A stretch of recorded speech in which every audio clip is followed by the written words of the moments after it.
This is an audio-visual representation of a study published in the Journal of Bone and Joint Surgery in 2018.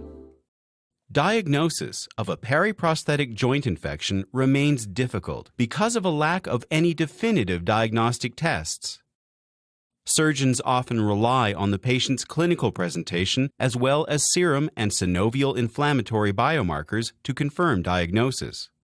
Current first-line testing biomarkers include serum erythrocyte sedimentation rate, ESR, C-reactive protein, CRP, synovial white blood cell count, and polymorphonuclear percentage. In order to be effective, these diagnostic markers need to have low false positive rates.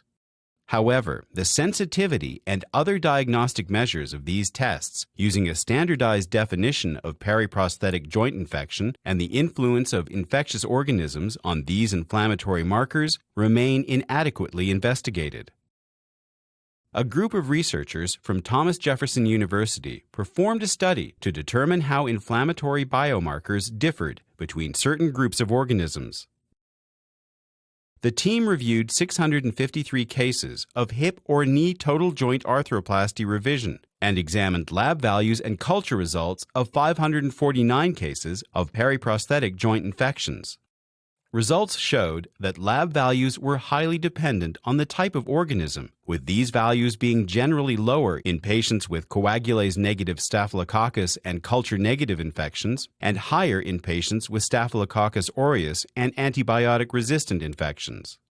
Considering that the sensitivity is low for certain organisms, the results indicated that surgeons should be cognizant that there may be a higher rate of false negatives with certain organisms.